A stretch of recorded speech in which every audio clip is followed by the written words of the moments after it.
loved my time here in Wales, and I think that the thing that really resonates with me is not just the rugby, it's the people, and I wouldn't have been here for so long if the people weren't so welcoming and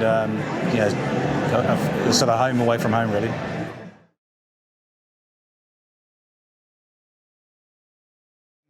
I've probably got to commend the two doctors in terms of Jamie and Helen, for what they achieved. It's really, really, both tough, and the commitment to that study is something they should be really proud of. And for Helen now, sort of going and training and taking out that fully, whether Jamie gets back into the role as a doctor, we'll wait and see what happens with him. But that what they've done and what they've achieved is pretty special.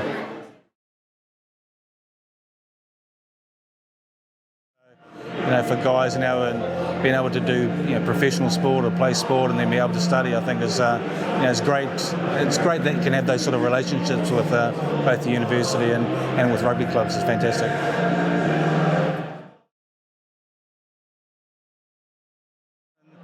Yeah, I think definitely it's that applying yourself and knowing that when you came into the Welsh team when I was coaching, it was going to be tough, you were going to work hard, and not just rugby but for a number of sports as well. You see people go on and if they've made that commitment and they know it's tough, then often that sort of transfers into their work life or their study and stuff, and they're successful, as being top sportsmen but also being really strong and successful academics too.